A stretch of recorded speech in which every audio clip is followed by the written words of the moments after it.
తన్ను తెలియకయుండుటే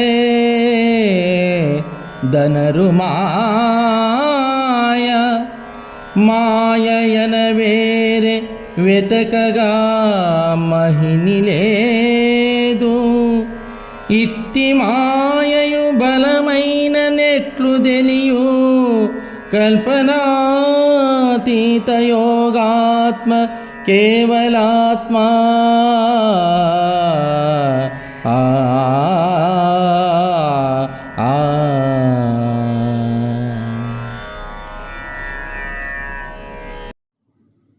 తన్ను తెలియకయుండుటే దనరు మాయ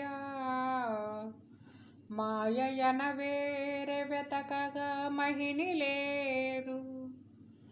ఇట్టి మాయయు బలమైన నెట్లు తెలియు కల్పనాతీత యోగాత్మా కేవలాత్మా. జై నిజ గురుభ్యో నమః.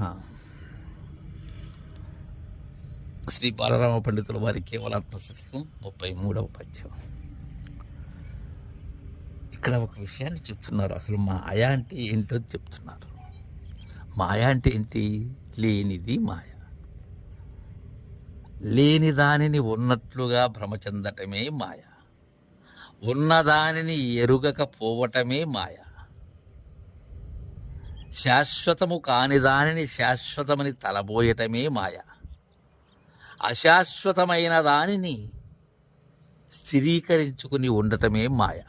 అదే పెనుమాయ, పెనబడినటువంటి మాయ. తన్ను తెలియకయుండుటే దనరు మాయ. మాయ ప్రభావం ఏంది? దనరు ప్రభావం ఏంది? తన్ను తెలియకయుండుటే. దేని తెలియకయుండుట?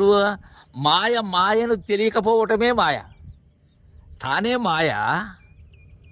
తను మాయని, మాయ తనను తాను ఎరగకపోవటమే మాయ. ఇంతకన్నా మా పెనుమాయ లేదు.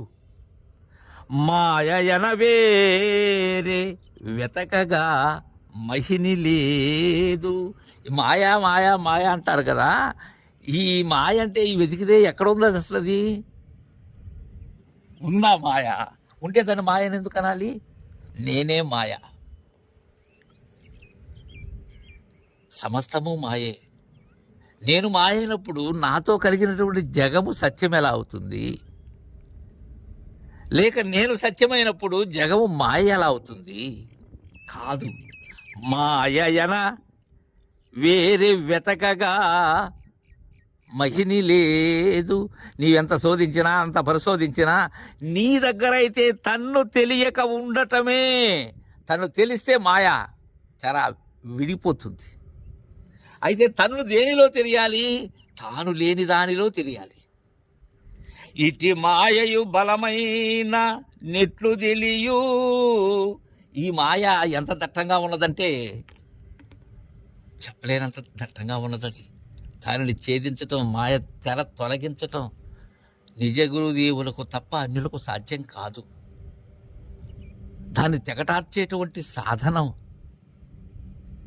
ఆ నిస్సంగమైనటువంటి అసంగ శస్త్రం వారి దగ్గరే ఉన్నది. అది దానితో మాత్రమే లేనిది లేనట్లుగా. అక్కడ కారణం ఏంటంటే అసలు బంధమే లేదు. బంధము ఉన్నట్లుగా నీవు భావన చేసుకుంటున్నావు కాబట్టి దానికి ముక్తి కావాలి. బంధమే లేనప్పుడు మోక్షం ఎందుకు? ఇక్కడే ఉన్నది దీని యొక్క కిటుకు. అసలు బంధమే లేదు, మరలా విముక్తి ఏంది? మాయే లేదు, మరలా మాయను వెతకటం ఏంటి? కారణం ఏంటంటే తనను తాను తెలియకపోవటమే తనను తాను మాయ అని గురు సూచనలో గ్రహించకపోవటమే మాయ. కాబట్టి ఎలా తెలుస్తుంది అది?